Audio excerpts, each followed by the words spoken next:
Wala naman daw talagang humble na singer. Oo, correct. Go ahead.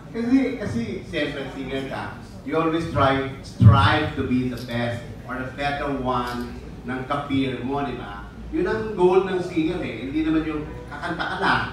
But ang goal mo talaga is to be better than those around you that also do your thing. So ngayon, in all honesty, in all humility, may gusto silang tanungin kung sino talaga ang mas magaling sa inyo ni Richard Pilas.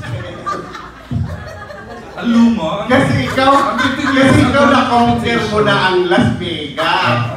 Kaya, kailangan masabi mo yun, ay, siguro mas magaling ako. Parang gusto nilang marinig sa bibig ngayon. Nagkaroon siya ng billboards on the street, di ba? Ikaw talaga ay One of the two Filipino artists, na ni Martin. Parang ang hirap naman noon na, parang pag may katapat ka, parang sasabihin mo ba dun sa katapat mo o dun sa ibang tao, alam mo mas maganda ako sa'yo. Parang ang hirap ng gano'n. Alam mo dito, ay sabi kayo kasamang apat, lahat kayo nasa table, mga gano'n. Napakatataray nito mga ito lahat. Hindi, pero actually, maganda naman din yung question. Pero ang hirap sagutin kaya nun. Kung humble ka when you... Hindi. Lani ko ba pag nag-iisa? Ano? Hindi pag naririnig mo yung singer na yung kumakanta, sabi mo, Ano ba ito? Wala? Kunyari, ito, nakaupo ka, tapos narinig ko sa radio, may kantang singer na, yung peer mo na sinasabi yung kariban mo. Hindi mo ba naisip yun? Siyempre may sinasabi may next lagi sa lucha, tapos ginaganon. Siyempre hindi mo sasabihin public yan. But within yourself, dapat ina-assure mo yung sarili mo na mas magaling ka doon sa ibang mga singer. And that's how you become the better singer on stage. The humility naman came from an observation from Jojo Panaligan. It did not come from them naman. In all fairness na mas mga artist natin, it was something na nakita niya. Pero hindi naman siguro sa performance, how they entered the hall and then parang may observation sa sinabi si Jojo na yun daw parang it's not about that humility, it's not about upstate, parang i-ano yung isang performance. I don't know why am I saying this. Would you like to, kasi parang... Hindi, alam mo, valid talaga yung question niya. Sa totoo lang. Kasi ganito yun, when I was managing a band before, di ba, sets yan. May previous band na nagsa-perform, tapos papasok yung band mo. Sabihin sa band ako, bigyan niyo yan para mas ka-perform.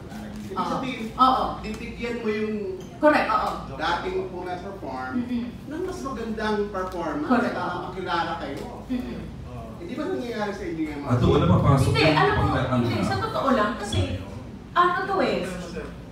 parang parang may explain ka, okay, hinire ka, diba? Hinire ka na gawin itong task na to. Binayaran ka to do that. And they expect you to deliver. At may satisfy yung kumuha sa'yo. Dahil pabayaran ka eh. Siyempre naman, dapat mong bigyan talaga ng justice yung binayad sa'yo, yung tamang bayad sa'yo. At either way, kinuripot ka, o binarat ka, o niloko ka sa bayaran, kumbaga hindi pinantayan, supposedly, yung dapat na bayad sa'yo, metras ganon, pero tinanggap mo, i-deliver mo kung ano yung dapat na makikita sa'yo ng kliyente mo. So parang ganun din yung sa pagkanta. Binayaran ako hinire ako sa gig na to, sa corporate show na to. I-deliver ko kung ano yung gusto nila at ina-expect nila from me. Diba? Talaga magpe-perform ka. Diba? Siyempre, kahit sa anong field ito, mapakanta, mapamusika, ano mang bagay ito, ibibigay mo ang lahat ng dapat mong ibigay dahil lamang yun ang ina-expect nila from you.